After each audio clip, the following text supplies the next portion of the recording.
जी। तो आज क्या करने वाले हैं हम लोग?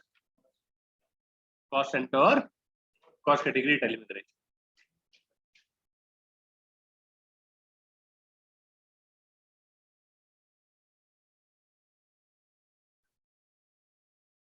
ठीक है। अब इसके बारे में थोड़ा सा मुझे बताओ, किसी को कुछ बताओ तो अंदाजा लगाओ। देखो गैस करना भी आना चाहिए ना। मैंने आपको गैस करने का तरीका बताया ना। हमें सीखना है कि कैसे किसी चीज को अंदाजा लगाया जाएगा, इसके अंदर क्या होगा, तो समझने में आसानी होगी। दिमाग आपका वही हो जाएगा कि अच्छा ये पढ़ने वाले हैं, अंदर ये मिले। पहले से अगर रेडी हो इंसान तो उसे पता चलता है। ठीक है।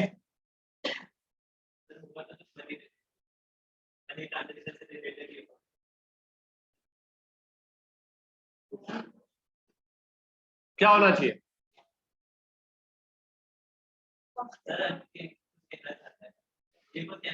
बोलो। है? हाँ बताओ, क्या मतलब क्या हुआ, समझाओ।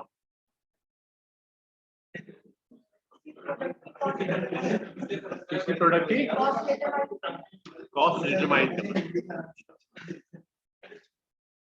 तो कॉस्ट डिटर्मिनेशन होना चाहिए था। कॉस्ट डिटरमाइन करना होता। देखो दो चीजों से मिलकर बनाया ना ये, कॉस्ट और सेंटर। कॉस्ट और सेंटर ये दोनों चीजों से मिलकर बना है। कॉस्ट का मतलब क्या होता है? खर्च, है ना। सेंटर का मतलब क्या होता है? केंद्र। एक तो होता है एक तो होता है सेंटर, मतलब किसी चीज का सेंटर पॉइंट। लेकिन यहाँ पे सेंटर का मतलब क्या है? केंद्र। जैसे हम बोलते हैं ना कि हमारा सेंटर वो पड़ा, हमारा सेंटर वो पड़ा, बोलते हैं ना, वर्ड इस्तेमाल होता है। तो केंद्र, क्लियर है ना। केंद्र हमारा क्या हुआ? सेंटर। तो इसका मतलब खर्चे का केंद्र। खर्चे का केंद्र मतलब क्या है? जैसे मान लीजिए अगर मैं आपको बोलता हूँ, जैसे हम आप मेरी कंपनी में आए और मैंने आपको बोला कि भाई ये स्टेशनरी लेकर आओ। मान लीजिए मैं आपने कहा कि भाई, मैंने पूछा आपसे कि स्टेशनरी का खर्चा कितना हुआ, स्टेशनरी का खर्चा कितना हुआ, तो आपने बोला पूरे साल भर में सर 1 लाख रुपए का खर्चा हुआ। करेक्ट है ना। अभी 1 लाख रुपए का खर्चा जो होगा, स्टेशनरी जो होगी इस्तेमाल हुई होगी, अलग अलग डिपार्टमेंट अलग अलग जगह पे इस्तेमाल हुई होगी। भाई अकाउंट्स में भी इस्तेमाल हुई होगी, है ना। मार्केटिंग डिपार्टमेंट में भी इस्तेमाल हुई होगी, है ना। एडमिन में भी इस्तेमाल हुई होगी, है ना। अगर मैं आपसे पूछने लगूं कि इन तीनों जगहों पे कितना कितना इस्तेमाल किया गया, तो आप बता सकते हो? कोई नहीं, कोई ट्रैक रिकॉर्ड ही नहीं है, क्योंकि आपने तो सिंपल एक प्लेन एंट्री करी है ना। मतलब अगर आप कोई भी एक्सपेंसेस कर रहे हो, उसको आप ये जानना चाहते हो कि आखिर वो खर्चा किस किस जगह पे हुआ है, तो उसके लिए आप क्या करते हो? कॉस्ट सेंटर मेंटेन करते हो। पहली बात सुनना है, खर्चे का केंद्र जानना। अब ये क्यों जानना हुआ, क्या वजह हुई? देखो वैसे, जैसे मान लीजिए अगर आपने आपने पूरा रेवेन्यू कमाया। हमारा कॉलेज है, हमारे कॉलेज में 3 डिपार्टमेंट है। एक बीबीए करवाया जाता है, बीबीए करवाया जाता है, ठीक है ना। बीसीए करवाया जाता है, और क्या? बीकॉम। ठीक है, बीकॉम करवाया जाता है, करेक्ट है ना। हमारी टोटल रेवेन्यू आई, हमारे टोटल इनकम आई, मान लीजिए 1 करोड़, 1 CR। हमने पूरा रेवेन्यू, हमारी सेल जो है टर्नओवर आई पूरे साल में कितनी आई? 1 CR तीनों से, करेक्ट है ना। अब हम ये सोच रहे हैं, और हमारा टोटल खर्चा कितना हुआ? 90 लाख। 90 लाख का खर्चा हुआ, तो इसका मतलब हमें कितने का प्रॉफिट हुआ? 10 लाख का। तो इसका मतलब हम अच्छी पोजीशन में, ठीक है, हम प्रॉफिट कमा रहे हैं 10 लाख रुपए का, ठीक है, करेक्ट है। हम तो ये सोच के बैठेंगे, लेकिन हमें ये तो पता होना चाहिए ना कि देखो 1 करोड़ रुपए हमने कमाए, तो 1 करोड़ में एक जगह से तो कमाई नहीं है ना। हो सकता है अगर मैं इनको डिवाइड करूं, अगर मैं डिवाइड करूं, अगर मुझे देखो अभी तक तो मेरे को ये लग रहा है, लेकिन अगर मैं इस तरीके से काम करता है, मुझे ये पता होता है कि बीबीए से मैंने जो कमाया है वो 30 लाख, 30 लाख रुपए किससे कमाए, और इससे कितने कमाए? 40। करेक्ट है ना। तो ना, ऐसी इनका जो एक्सपेंसिस हुआ है वो कितना हुआ है? मतलब ये 90 हुए ना, इसमें से 50,000 तो इसी में खर्चा हुआ, 50 लाख। 50 लाख इसमें हुआ, और 20 इसमें, और 20। तो मुझे नजर आ रहा था कि मुझे फायदा हो रहा है, लेकिन कहीं ना कहीं मुझे नुकसान भी हो रहा है भाई, मुझे बीबीए में नुकसान हो रहा है ना, बीबीए में नुकसान हो रहा है कि नहीं हो रहा है? तो ये चीज मुझे कब पता चल पाएगी? जब मैं हर एक खर्चे का एक आइडेंटिफिकेशन पता करूंगा कि इस खर्चे का केंद्र क्या है।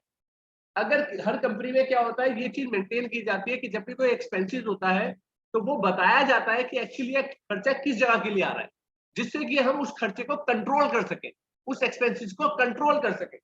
अब मुझे अगर अगर मैं ऐसे करूंगा मेंटेन, तो मैं ये इसका मतलब मुझे पता चल गया मुझे कहाँ खर्चे में कंट्रोल करना है। भाई मुझे यहाँ नजर आ रहा है 90 लाख रुपए का खर्चा हो रहा है, तो मैं बॉस को बोला कि सर, मैंने बोला मैं बॉस को मैंने बोला कि एक काम करो, खर्चे को कम करो। तो आपको ये समझ में नहीं आएगा कहाँ कर इनकम, कहाँ एक्सेस हो रहा है, क्योंकि आपने ये तो कोई मेंटेन ही नहीं करा ना। आपकी नजर में तो सब जगह ठीक हो रहा है, लेकिन वो तब पता चलेगा ना जब आप अलग अलग तरीके से मेंटेन करें। तो कभी भी एमएनसी, किसी एमएनसी कंपनी में जाओगे ना, वहां पर बिना कॉस्ट सेंटर के काम नहीं होता। कॉस्ट सेंटर मतलब हर एक खर्चा, अगर एक सैलरी दी जा रही है तो ये बताया जा रहा है जाएगा ये सैलरी किस जगह की है। अब वो वो कॉस्ट सेंटर किसी बेस पे भी बना सकते हैं। अगर उसका कॉलेज है तो हो सकता है वो कोर्स वाइज बना सकते हैं कि बीबीए वाले सैलरी इतनी जा रही है, एमबीए के लिए सैलरी इतनी दी जा रही है, करेक्ट है ना। उसके बाद या तो ऐसे बना सकते हैं डिपार्टमेंट वाइज कि एकेडमी की सैलरी इतनी जा रही है ना, एडमिन कितनी सारी चले, तो वो अपने अनुसार कॉस्ट सेंटर डिजाइन किया जाता है किसी भी कंपनी। कोई दिक्कत तो नहीं समझ में? अब एक क्वेश्चन ले इसका, फिर उस क्वेश्चन को टैली में करेंगे। क्वेश्चन ये है कि जैसे मान लीजिए मैंने तुम्हें 1 लाख रुपए दिया, कितना दिए, क्या करोगे उसके? है मौज मस्ती, ठीक है, खर्च करने के लिए अपने लिए नहीं दिए, ये है कि एडवर्टीजमेंट में खर्च करना, मेरी कंपनी के लिए एडवर्टीजमेंट पे। आपने बोला सर कहाँ एडवर्टीजमेंट करूं, मैंने कहा ये अगर मुझे काम करना होता तो तुझे क्यों रखता, ये तो तुझे अपना आप डिसाइड करना है कि ऐड कैसे करना है, मुझे सिर्फ इसका रिटर्न चाहिए। मैंने तुम्हें 1 लाख रुपए का बजट दे दिया कि एडवर्टीजमेंट करो और मुझे स्टूडेंट लाओ यहाँ से, करेक्ट है ना। आपने कहा ठीक है सर, मेरे पे आपने जिम्मेदारी सौंप दी, मैं बेहतर से बेहतर काम करके दिखाऊंगा, करेक्ट है ना। आपने अपने एक डीलर से बात करी और उसको बोला कि भाई मेरा एक ऐड दिलवा दो और मेरे को अच्छे रिटर्न आने चाहिए। उसने कहा, उसने भी एक क्वेश्चन पूछा कहाँ ऐड दूं। मैंने कहा कहाँ ऐड देने का मतलब क्या? उसने कहा सर न्यूज़पेपर में ऐड दूं, टीवी में दूं या वेबसाइट में दूं। तो मैंने कहा भैया तू कहीं भी दे दे, तेरे मर्जी है। तो मैंने कहा, उसने कहा ठीक है सर मैं अपना मैनेज कर लूंगा, मैं तीनों जगह दे रहा हूँ आपका ऐड। उसने तीनों जगह ऐड दिया। उन ऐड से 3 महीने तक, 3 महीने में 30 बच्चों का एडमिशन हो गया। इस ऐड से कितने बच्चों का एडमिशन हो गया? 30 बच्चों का एडमिशन हो गया। जब आपने अब उसने जब बिल दिया तो आपने एंट्री करी होगी ना, तो एंट्री क्या करोगे आप? एंट्री करोगे advertisement expenses account debit to bank cash.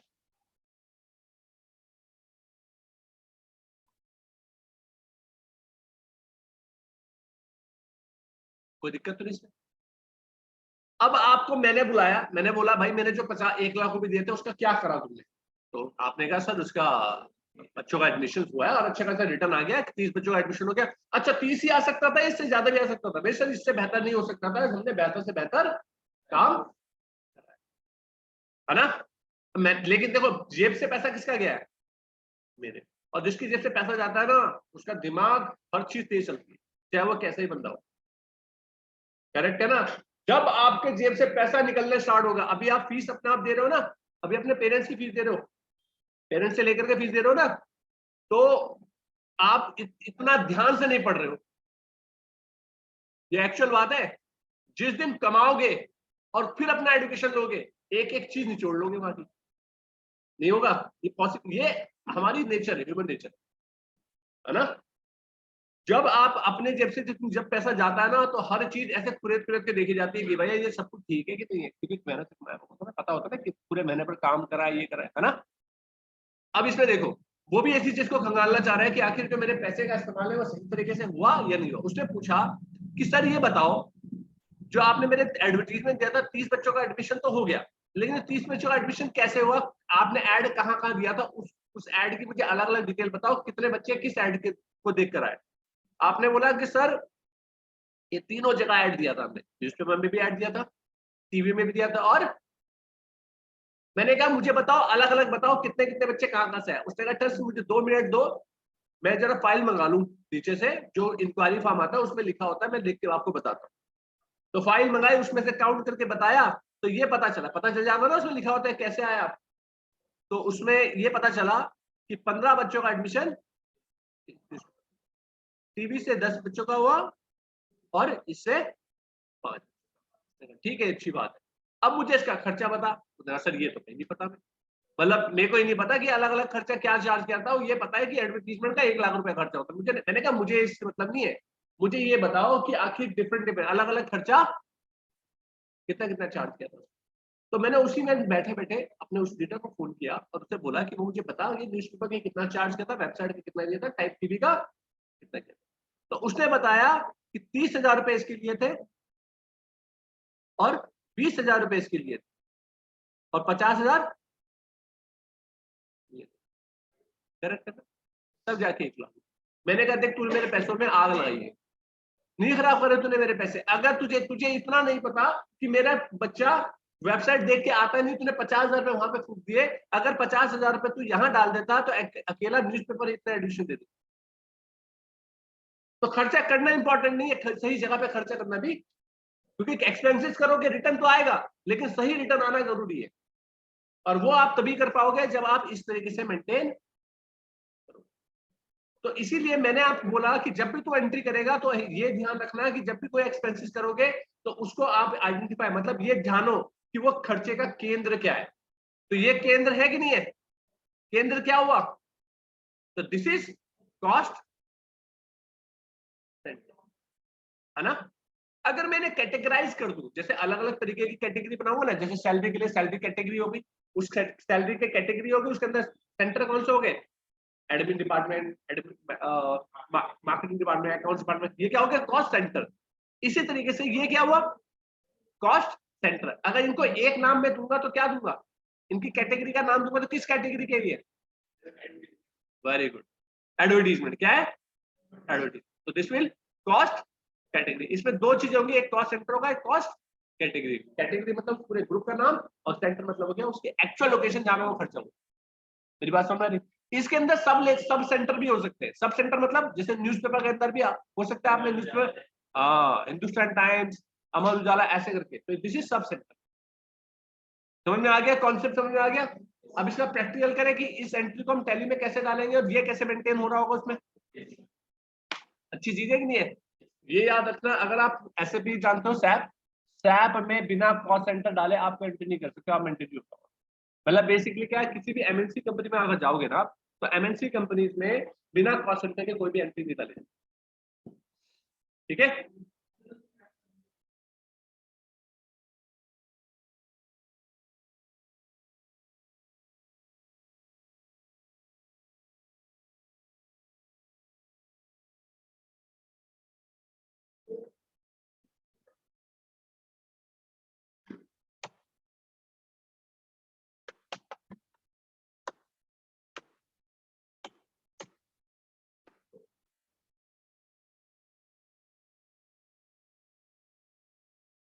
तो कॉस्ट सेंटर के लिए सबसे पहले आप एक फीचर ऑन करोगे, डेवलप F11 दबा के, ठीक है।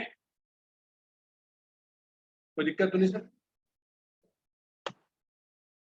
इस ऑप्शन को इनेबल कर दो। इनेबल करने के बाद क्या होगा, जैसे आपने मान लीजिए एंट्री करनी है, सिंपल एंट्री तो करनी है आपको।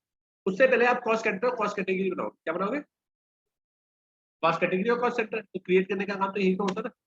आप यहाँ पे जाओगे, एक नई चीज आ गई यहाँ पर, लेकिन यहाँ पे कैटेगरी नहीं दिख रही, तो शो मोर में जाओ।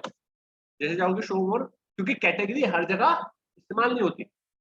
अगर आप कैटेगराइज करना चाहते हो तो ऑप्शनल है। यहाँ पे गए, क्रिएट पे गए, यहाँ पे आपने बनाया एडवर्टीजमेंट,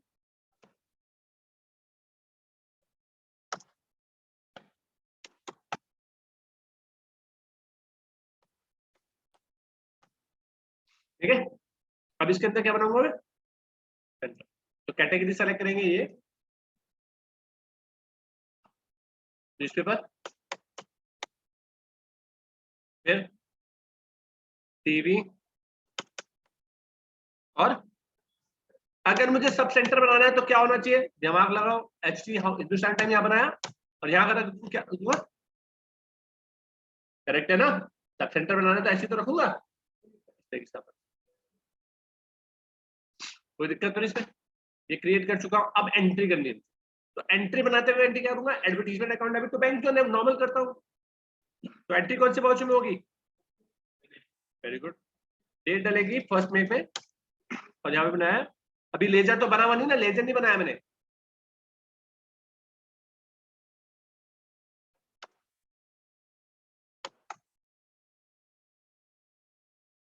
अब यहाँ पे पूछ रहा है, हर लेजर में पूछेगा क्या इसको आप परसेंट वाइज, मतलब आप जब एंट्री डालो तो ये आप डिफाइन करना चाहते हो कि ये कहाँ पे खर्चा हो रहा है, क्योंकि देखो ऐसा होता है ना, हर चीज का आप परसेंट मेंटेन नहीं करना चाहते।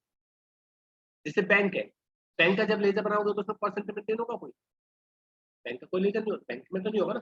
या आप कोई ऐसा खर्चा है जिसमें आप नहीं बताना चाहते कि किस जगह से रिलेटेड है, क्योंकि अगर आपने यहाँ पे यस कर दिया तो आपको बिना बताए आप आगे, क्लियर है। तो आपको ये याद रखना है, जिस लेजर में ये यस होगा वहां पर आपको एंट्री में वो रोक देगा, पूछेगा पहले बताओ फिर आगे बढ़ने, इसलिए आपको यहाँ पर सोच समझ के यस या नो करना है, क्लियर, एक्सेप्ट करा दो। इसके बाद 1,00,000 रुपए आपने यहाँ पे डाला, और यहाँ पे जैसे डाला तो देखो ऑप्शन इनेबल करके आ रखे हो ना, तो आप यहाँ पे यस करो। पहले क्या पूछ रहा है, कैटेगरी, कभी भी कोई चीज समझ में ना आए ना तो स्पेस बार दबाओ, स्पेस बार दबा के हेडिंग देख लो क्या पूछ रहा है, अगर यहाँ से समझ में नहीं आ रहा कि क्या पूछ रहा है ये, करेक्ट है। यहाँ पे क्या पूछा है, सेंटर, तो न्यूज़पेपर में दे दिया मैंने, टीवी दे में दे दिया, और वेबसाइट में। तो एंट्री तो मुझे करनी थी ना बायो को बैक, करनी थी।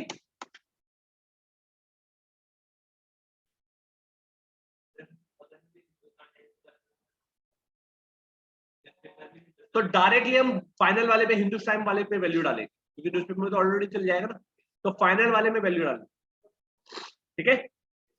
अच्छा एक चीज और देखो, एक चीज नजर आ रही है, जब आप बाहर से क्रिएट करते हो और अंदर से क्रिएट करते हो, दोनों में फर्क क्या है बताना जरा। अगर मैं यहाँ से कोई चीज क्रिएट कर रहा हूँ इसमें, और जो मैं पहले वहां से बाहर से क्रिएट करता हूँ, दोनों में फर्क क्या है। हाँ देखो, ओपनिंग बैलेंस का फर्क आता है कि अगर आप यहाँ से क्रिएट करते हो तो ओपनिंग बैलेंस डालने का ऑप्शन आ रहा है आपके पास। हाँ तो ये समझ में आया, तो इसका मतलब है आप देखो कितना समझदार है टैली। यहाँ से क्रिएट करना कब पसंद करोगे आप, जब ऑलरेडी आपके पास लेजर नहीं होगा, वो कभी आप जब एंट्रीज कर रहे हो, इसका मतलब है आज ही वो लेजर बनाने की जरूरत पड़ी है, तो इसका मतलब पहले से जब कोई ओपनिंग बैलेंस नहीं होगा तो जरूरत ही क्या है यहाँ पे डालने की, आए ना। तो देखो कितना समझदार है उसने वो चीज वैसे समझ लिया। लेकिन फिर भी अगर आपने ओपनिंग बैलेंस डालना है तो यहीं से कंट्रोल एंटर मारो और यहाँ पे जाके डाल दो, क्योंकि जैसे बैंक में पैसा नहीं है ना मेरे, तो मैंने इसका बैलेंस बढ़ा दिया, क्लियर है, और एंटर करके एक्सेप्ट कर दिया। मैंने गलत जगह डाल दिया, बताया भी किसी।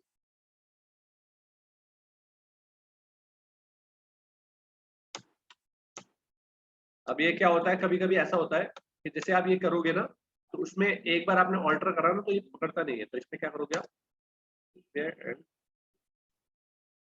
इसमें कुछ ऑल्ट्रेशन कर दो, क्योंकि ये बताता रहेगा कि आपके पास ये बैंक नहीं है, ठीक है, एक्सेप्ट हो गया। अब आपको बॉस आपसे बोलता है वो रिपोर्ट दिखाओ जरा, वो खर्चे आपने जो करे वो कहाँ कहाँ करे, तो उसकी रिपोर्ट अलग से बन चुकी है, कैसे दिखाओगे, डिस्प्ले पे जाओ, अकाउंट्स बुक में जाओ, statement of account, statement of account में जाके cost centre wise report, category wise summary देखनी है आपको, तो इस पर क्लिक करो तो आपके सामने मिल जाएगा हर एक कैटेगरी के अलग। समस्या है कोई, इसका प्रिंट आउट निकालो, बॉस को दिखा दो, भाई एंट्री तो आप नॉर्मल कर ही रहो, आपकी रिपोर्ट अलग से तैयार होगी, कोई दिक्कत है इसमें, आगे बढ़े।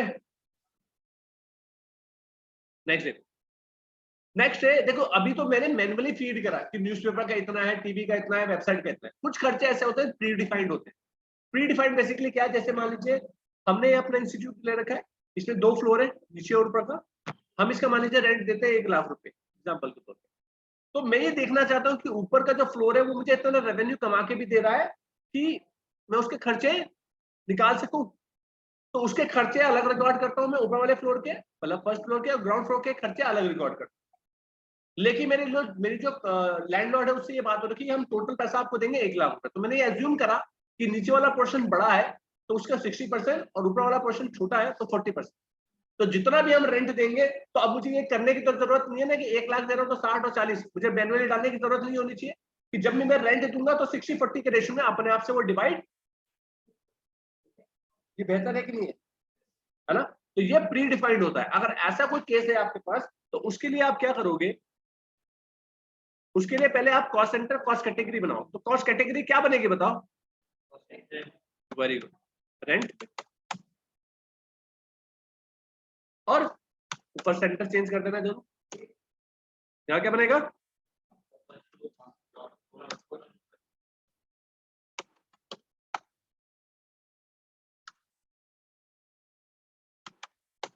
डन। अब इसमें परसेंटेज असाइन करनी है, तो आप यहाँ पर शो मोड में जाओगे और कॉस्ट सेंटर क्लास में जाओगे। ठीक है, इस क्लास का नाम दोगे पहले, मतलब ये जो बना रहे हो आप, इसका मतलब इसकी वजह क्या है, इसको एक पर्टिकुलर नाम देना पड़ेगा ना। तो हमने बोला ये हमने रेंट के लिए दे रहे हैं, रेंट डिस्ट्रीब्यूशन दे, ठीक है ना। और ये डिस्ट्रीब्यूशन किसके ऊपर लगाना है, किस कैटेगरी के ऊपर लगाना है ये पूछेगा। तो हमें रेंट के ऊपर लगाना है, फिर उसके बाद ग्राउंड फ्लोर 60 और फर्स्ट फ्लोर। अगर आपको किसी और का बनाना है, जैसे सेल्समैन का बनाना है, सेल्समैन में मान लीजिए XYZ है, तो मैंने बोला जो भी कमीशन होगा उनका इस रेशो में बटेगा 60-20-20 के। क्लियर है ना। तो ऐसे आप इसे बना सकते हो, अलग अलग कैटेगरी के लिए अलग अलग जगह। क्लियर है। एंटर करके एक्सेप्ट करा दो, यहीं पे लाकर, यहीं यहाँ पे ऑल्टर में जाके कंट्रोल एंटर, वहीं ऊपर शॉर्टकट की कुछ नहीं है, यही आना पड़ेगा। नहीं, क्रिएट कहाँ से करोगे? क्रिएट करने के लिए तो या तो फिर जब तुम एंट्री कर रहे होंगे ना, वहीं पे ऑल्ट सी कर देना। शॉर्टकट की तो नहीं, तो आप जब कॉस्ट सेंटर वाले पॉइंट पे पहुंचोगे, वहां पर जब कॉस्ट सेंटर वाले पॉइंट पे पहुंचोगे तब क्रिएट कर दो ना, ऑल्ट सी। क्लियर। अब आगे बढ़ गए हम पेमेंट करने की।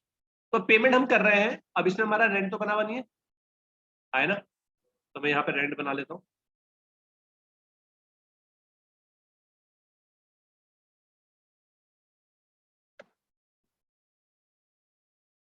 कॉस्ट सेंटर यूज करना पड़ेगा इसमें।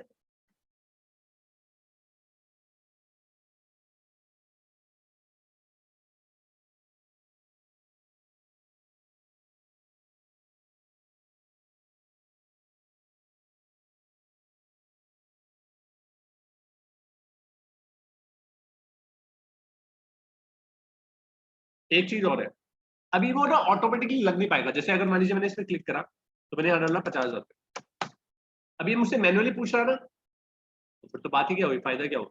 करेक्ट है ना। क्यों नहीं पूछ रहा? क्योंकि एक ऑप्शन है इसमें बंद है, तो उसे आप F12 दबाओगे, F12 दबाओगे और ये शो कॉस्ट सेंटर क्लास, इस ऑप्शन को यस करो। करेक्ट है ना, और एक्सेप्ट करोगे। जैसे करोगे अब आपको पेमेंट वाउचर में एक नया ऑप्शन दिख रहा है यहाँ पर। अगर आपको चाहिए कि आप मैनुअली डालना चाहते हो, क्या डालना चाहते हो, तो आप इसे नॉट एप्लीकेबल कर दो। और अगर आपको चाहिए आप ऑटोमेटिकली रखना चाहते हो, तो वो जो क्लास नेम दिया था ना, वो आप यहाँ पे सेलेक्ट करो। ठीक है ना। अब इस पे क्लिक करोगे, अब ये 50,000 पे करूंगा, देखो अब मुझसे नहीं पूछेगा, पूछा उसने कुछ? यहाँ पे मैंने बैंक रखा और एंटर करके एक्सेप्ट करा दो। इस एंट्री में करते करते कहीं कुछ नहीं दिखा रहा हो। जब आप इसे एक्सेप्ट करा दोगे तो इस एंट्री को देखना है तो मुझे कहाँ देख जाके देखना होगा, डे बुक में। एक और शॉर्टकट तरीका है पेज अप। पेज अप मतलब लास्ट पेज पे एंट्री। पेज अप करोगे, डिवाइड कर दिया उसने अपना भी, कर दिया कि नहीं कर दिया। तो ये आपको, और अभी इसकी रिपोर्ट देखना चाहते हो तो डिस्प्ले पे जाओ, स्टेटमेंट ऑफ अकाउंट में जाओ, कैटेगरी वाइज रिपोर्ट आ रहा है समझ में। Very good.